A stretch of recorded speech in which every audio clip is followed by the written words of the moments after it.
Imagine a young man, brimming with dreams of a better future, his voice bold enough to challenge corruption, his heart full of poetry and hope. Now picture him surrounded by a raging mob, his pleas drowned out by shouts, his life extinguished in a brutal frenzy over a lie that spread like wildfire. This is the story of Mashal Khan, a tragedy that shook Pakistan to its core and exposed the darkest corners of mob violence, religious extremism, and systemic failure.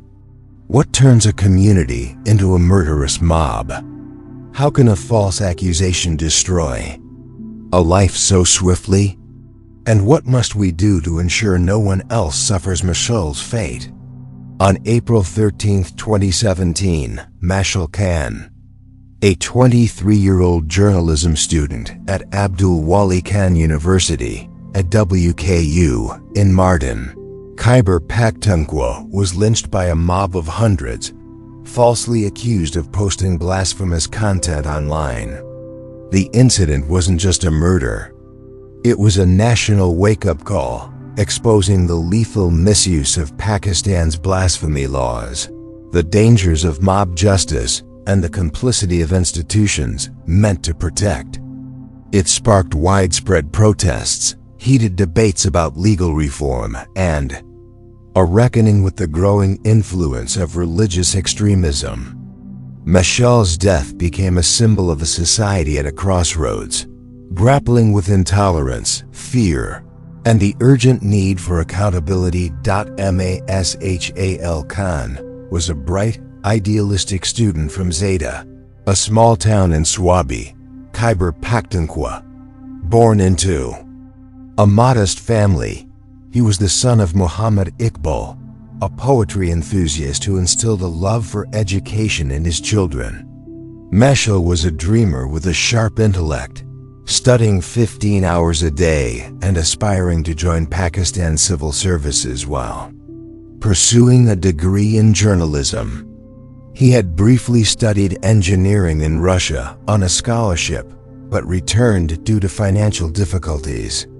At WKU, he was known for his progressive views, influenced by Sufism and socialism, and his Pashto poetry reflected his humanistic ideals. Mashal was outspoken, frequently criticizing the university administration for mismanagement, corruption, and arbitrary fee hikes.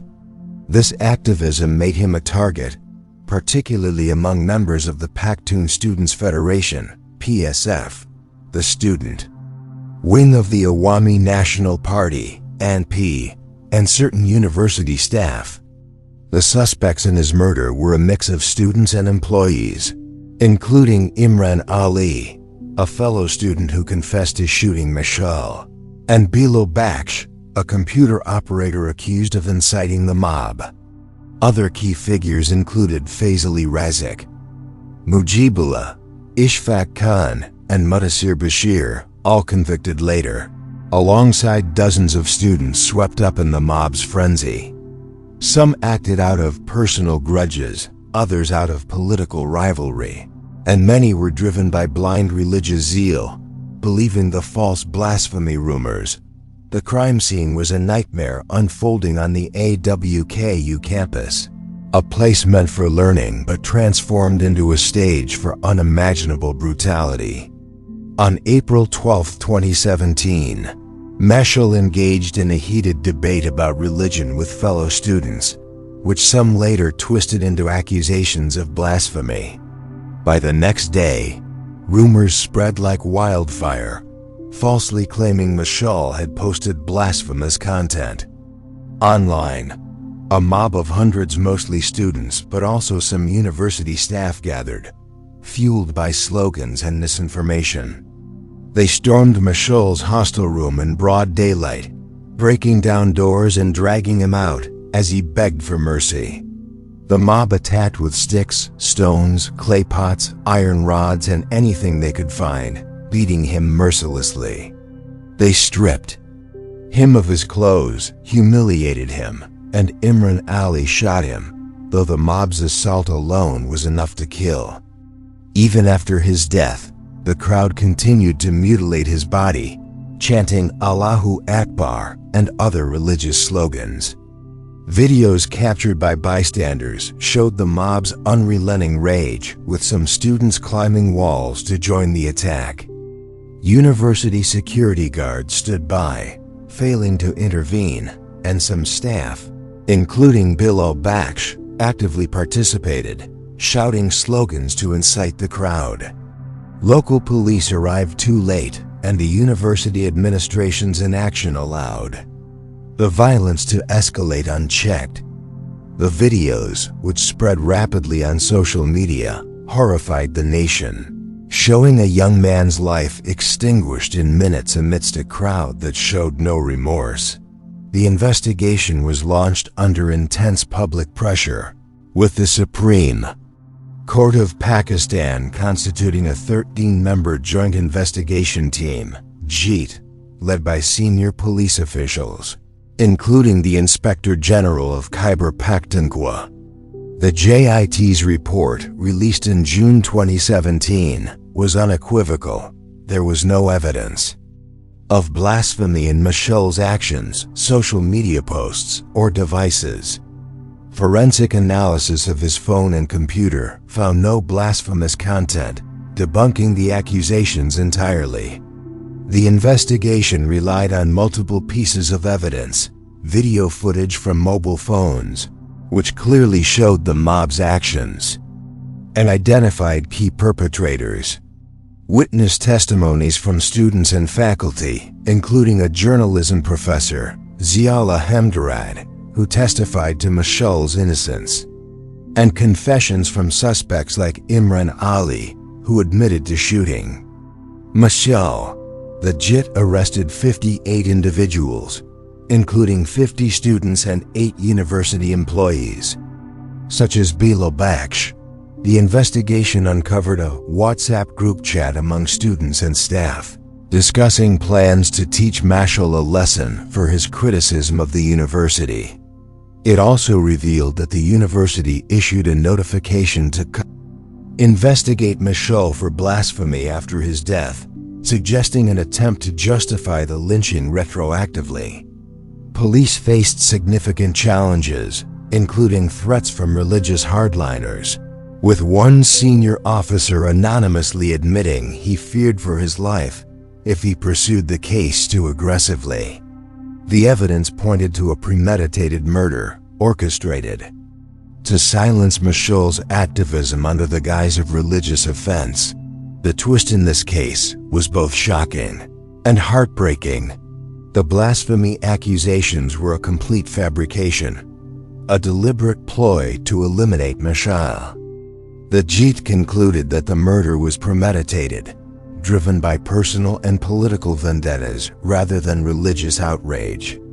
Mashal's vocal criticism of university mismanagement targeting issues like illegal fee hikes, absent faculty, and administrative corruption had angered powerful figures, including PSF members and staff like Bilal Baksh. The WhatsApp chats revealed a coordinated effort to frame him, with the blasphemy rumors spread to incite the mob.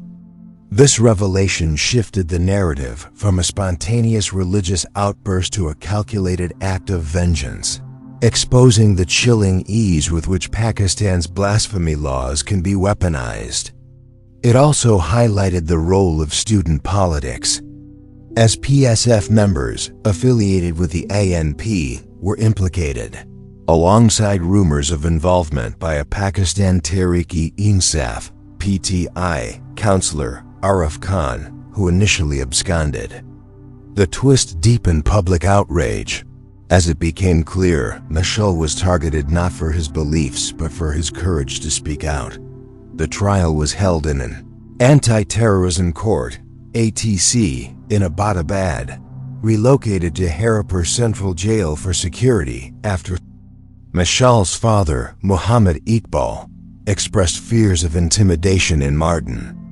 The court heard from 70 witnesses, including students, faculty, and police, and relied heavily on video evidence, confessions, and JIT findings. On February 7, 2018, the ATC delivered its verdict, convicting 31 of the 57 accused.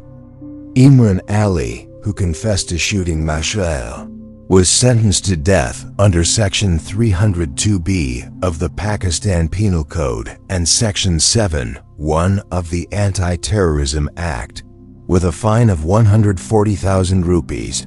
5 others, Fazli Razik, Mujibullah, Ishfaq Khan, Bilal Baksh, and Modasir Bashir received life imprisonment, 25 years, with fines of 80,000 rupees each. 25 others were given 3-year sentences for lesser charges, such as unlawful assembly, and 26 were acquitted due to insufficient evidence, a decision that sparked widespread controversy. Mashal's family and the Khyber Pakhtunkhwa government appealed to the Peshawar High Court, PHC, which in November 2020 commuted Imran Ali's death sentence to life imprisonment and upheld the other convictions. The 25 with 3-year terms were later released on bail, some receiving a hero's welcome in their hometowns, which reignited public anger. In January 2022, the Supreme Court agreed to hear appeals from both sides, seeking harsher punishments for the acquitted and convicted. As of July 2025, the case remains unresolved, with Mashal's family, led by his father, continuing their fight for justice. The acquittals and lenient sentences have fueled accusations of judicial leniency, with critics like Punjab Law Minister Rana Sanalla alleging incompetence by the Khyber Pakhtunkhwa government, particularly in handling a PTI-linked suspect. Lesson from Mashal Khan's murder is a sobering call to action. It exposes the deadly consequences of mob violence, where a single rumor can ignite a frenzy that destroys lives. Pakistan's blasphemy laws, intended to protect religious sentiments, are too often misused to settle personal scores, creating a culture of fear where dissent is dangerous. Mashal's death reveals the complicity of institutions, universities, police, and even courts that fail to protect the innocent or hold the guilty accountable. It teaches us that tolerance, critical thinking, and legal reform are urgent necessities. We must challenge narratives that fuel hatred, demand accountability from those in power, and ensure that no one else is silenced for speaking truth. Mashal's story is a reminder that silence in the face of injustice is complicity, urging us to build a society where ideas can be debated without fear of violence. What can we do to stop mob violence from claiming more lives? How do we reform blasphemy laws to prevent their abuse while respecting cultural values? And what role do you play in challenging rumors and promoting tolerance in your community? Share your thoughts below, engage with others, and let's honor Mashal by working toward a more just and compassionate society. If this story touched your heart or made you question the world around us, please subscribe for more in-depth explorations of cases that demand our attention. Stay informed, share your voice, and join us in seeking truth, justice, and change. Let's keep Mashal's legacy alive by fighting for a future where no one is lynched for their words or beliefs.